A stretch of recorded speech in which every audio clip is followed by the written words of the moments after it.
costuma ver os evangélicos, os católicos, até os budistas, que tem o templo lá em São Paulo, que é enorme, ocupando vários espaços.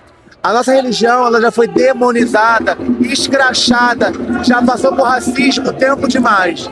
O racismo religioso, ele é perigoso, ele mata. No Rio de Janeiro tem facções que quebram terreiros e matam pessoas por serem da nossa religião. Então, ocupar a Avenida Paulista, vestindo a roupa em homenagem aos nossos ancestrais, é uma forma de dizer: respeite, nós existimos e é lei. O Brasil é um país laico. Quer vocês queiram, quer não, nós existimos. E como disse a Anitta, aceita. Conta pra gente como é que tá aqui hoje na Paulista. A energia aqui tá surreal e falar de Exu é um ato político. Falar de Exu é de suma importância, porque Exu não é o diabo. A gente precisa lutar para quebrar esse preconceito e assim a gente ganhar mais espaço. Eles vão ter que nos aturar, porque vai ter Exu na Avenida Paulista, sim. Exu cabe em qualquer lugar. Exu é amor, Exu é sabedoria, Exu é caminho, Exu é união. Vamos quebrar esse preconceito. Eu me chamo Babai Fatolum, sou pesquisador e sacerdote de Orixá.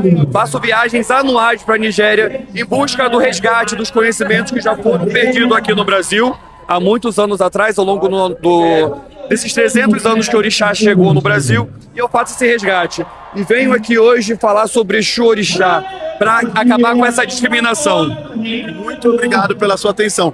Agora você, conta pra gente a importância de estar aqui na Paulista, se apresenta. Gente, estou no 4º ano aqui, né? Primeiramente quero parabenizar o idealizador da marcha, que é o Jonathan Pires. E é muito importante porque isso aqui é uma manifestação religiosa.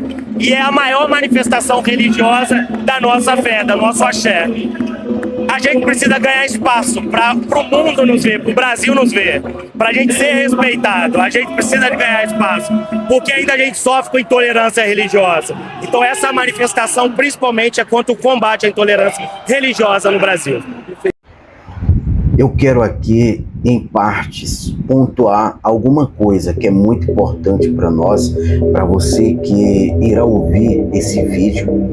Esse vídeo não é sobre intolerância religiosa, não. Nós vivemos em um país laico e nós acreditamos que é um país bom de se viver por esta variedade de religiões, de credos. E nós estamos aqui para esclarecer esse assunto à luz da Bíblia. Como cristãos também nós defendemos o que cremos e com base nisso nós queremos trazer aqui um comentário em relação a esse assunto. Essa marcha aí foi domingo 16 de agosto de 2026, já é a 4ª marcha. Isto foi em São Paulo e é importante a gente observar que esses grupos que defendem essas entidades, Exu e tantos outros, isso sempre existiu. Macumba, feitiçaria, bruxaria, cartomantes, isso sempre existiu. É muito importante a gente voltar aí no Antigo Testamento, que a gente já viu em milhares de anos atrás práticas de adoração a essas entidades. E sobre essa questão que a gente vive hoje, um conflito nessa área onde as pessoas, às vezes, muitas pessoas têm dúvida se Exu ele é um demônio, se essas entidades elas são entidades do bem, que falam disso, que falam daquilo. Biblicamente, como nós defendemos e que nós temos também liberdade de proclamar o que nós cremos, nós acreditamos que a Bíblia tem resposta para estas perguntas. E é exatamente sobre isso que eu quero trazer aqui uma breve palavra. Deuteronômio 18, 10 a 12. Em ti não se achará quem faça passar pelo fogo o seu filho, a sua filha nem adivinhador, nem prognosticador, nem agoeiro, nem feiticeiro, nem encantador, nem quem consulte a um espírito adivinhador, nem mágico, nem quem consulte os mortos. Pois todo aquele que faz tal coisa, abominação é ao Senhor, e por estas abominações o Senhor teu Deus os lança fora diante de ti. Nós vimos nesse texto a proibição de consultas aos mortos, de feitiçaria, de todo esse sistema, essa engrenagem. A Bíblia proíbe. Aqui entra essa questão de como esses grupos, eles querem liberdade para se pronunciarem, para fazer aí suas manifestações. Nós também clamamos por liberdade para pregarmos o que a nossa crença diz, o que a Bíblia, que é a nossa base. O que nós estamos vendo nesse texto bíblico é que Deus proíbe qualquer prática. Uma coisa muito clara, a Bíblia diz que no princípio, lá quando o diabo se rebelou, a Bíblia diz que ele foi lançado com uma terça parte de anjos caídos. Esses anjos, eles ficaram no espaço, na terra e embaixo da terra. O interessante é que existe demônios que estão presos, que não podem sair. São demônios agressivos, ferozes.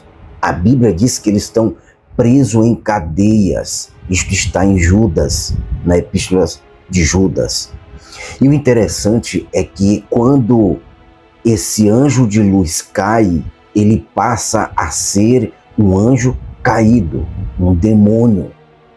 Esses anjos que caíram junto com Satanás, com Lúcifer, eles são demônios, são entidades.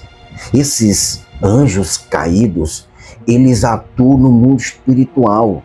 Eles atuam para trazer confusão na mente das pessoas. A Bíblia diz isso lá em João 10:10, que ele veio senão para roubar, matar e destruir. Ou seja, há uma manipulação no mundo físico por conta deste mundo espiritual que entra em evidência nas pessoas que dão lugar, espaço. Nós não queremos aqui, de forma alguma, ser intolerante ou causar qualquer intolerância religiosa, mas nós estamos aqui para esclarecer o que de fato a Bíblia diz. Uma coisa interessante que aconteceu no ministério de Paulo é que quando ele chegou em Éfeso, e Éfeso era uma cidade onde existia muitas pessoas que consultavam o ocultismo, e existia pessoas que iam à procura dos feiticeiros, dos macumbeiros, pessoas que faziam esse tipo de práticas. E essas pessoas ouviram o evangelho, elas foram tão impactadas pelo poder do evangelho. A Bíblia diz que elas traziam os livros de ocultismo.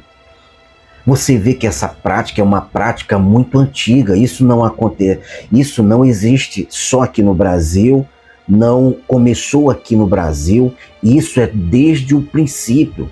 Desde o princípio você vê na Bíblia possessão demoníaca. Está lá no Éden, quando o diabo entrou naquela serpente. Ali era uma ação demoníaca, uma ação de possessão. No rastro da história bíblica sempre existiu o mal por trás desse ocultismo. Porém, meus irmãos, sobre essa prática de vândalos, de que eles quebram aí os terreiros, batem nessas pessoas, isso já não é uma prática cristã. Nós respeitamos as pessoas, essas pessoas, nós gostamos. Quem não tem amigos que passaram e que passam por tais práticas? Porém, nós temos nós temos o amor para pregar, para evangelizar, para ensinar, para trazer um esclarecimento do que são essas práticas, mas a questão de vândalos, de quebra, isso não existe. E exemplo disso é que nessa marcha que aconteceu aqui para o Exu em São Paulo, houve muitos irmãos que estavam pregando o evangelho, pregando a paz, o amor, a libertação, através do que nós cremos, a palavra de Deus. Que essa palavra fique para a nossa meditação e reflexão sobre a marcha para o Exu no Brasil.